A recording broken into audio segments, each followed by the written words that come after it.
Assalamualaikum warahmatullahi wabarakatuh. Perkenalkan, saya Anissa Muhi, peserta Latsar CPNS Pustatbang KDOD Angkatan 15 tahun 2020.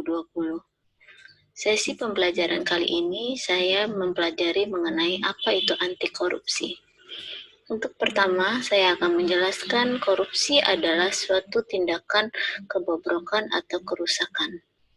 Kita mengenal ada 3 tingkat macam korupsi. Yang pertama adalah tingkatan paling dasar, yaitu pengkhianatan kepercayaan.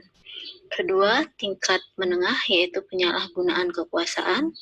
3, tingkat teratas, yaitu material benefit, yaitu mendapatkan keuntungan material. Untuk jenisnya sendiri, tindak pidana korupsi terdapat 7 kelompok, yaitu 1. Kerugian keuangan negara, 2. Suap menyuap, 3. Pemerasan, 4. Perbuatan curang, 5. Penggelapan dalam jabatan, 6. Konflik kepentingan dan pengadaan, 7. Gratifikasi. Tujuan dari pembelajaran ini adalah membentuk suatu sistem pribadi tunas integritas. Faktor internal integritas itu harus dibangun terlebih dahulu dengan membentuk nilai dasar anti korupsi. Ada 9 nilai dasar anti korupsi. Yang utama adalah jujur, kemudian diikuti nilai dasar lainnya seperti peduli, mandiri, disiplin, tanggung jawab, adil, kerja keras, berani, dan sederhana. Penanaman nilai integritas tersebut yang harus diterima oleh pegawai yang bekerja dalam suatu organisasi. Kesediaan penerimaan penanaman nilai tersebut, kemudian mampu mengidentifikasi adanya tindak korupsi di lingkungan sekitar, kemudian akan terbentuk suatu internalisasi integritas. Internalisasi integritas terbentuk dengan pertama adalah lingkungan yang berintegritas.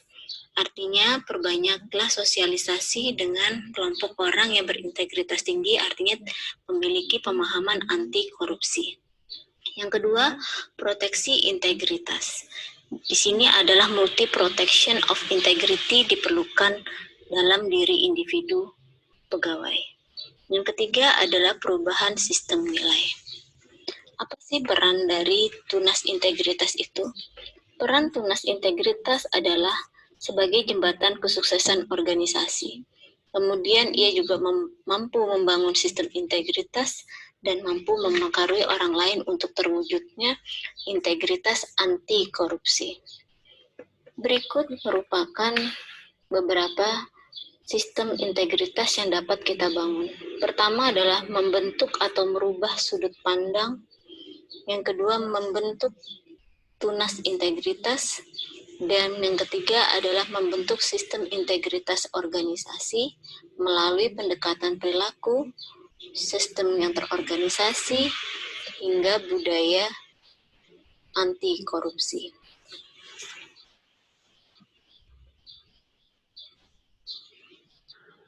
Untuk terbentuknya tunas integritas anti korupsi tidak serta-merta langsung jadi. Kita harus mempersiapkan dari sistem personalnya dulu, yaitu adanya niat anti korupsi, semangat anti korupsi, kemudian komitmen anti korupsi. Faktor internal tidak hanya terbentuk dan harus didukung oleh faktor eksternal lainnya, seperti sistem anti korupsi yang sudah terbentuk dalam suatu organisasi tersebut, sehingga terbentuklah suatu sistem integritas anti korupsi di dalam suatu lembaga. Saya akan mengambil satu contoh kasus role model yang menggambarkan sosok anti korupsi, yaitu Bapak Menteri Keuangan Mar'i Muhammad pada Orde Baru. Beliau diberi julukan dengan Mr. Clean, artinya sangat bersih. Apa yang tidak menjadi hak beliau, beliau tidak akan ambil. Mungkin dengan melihat sosok role model Bapak Mar'i Muhammad dapat menjadikan semangat untuk kita dan komitmen kita untuk menjaga integritas anti korupsi di dalam diri kita masing-masing. Demikian, terima kasih.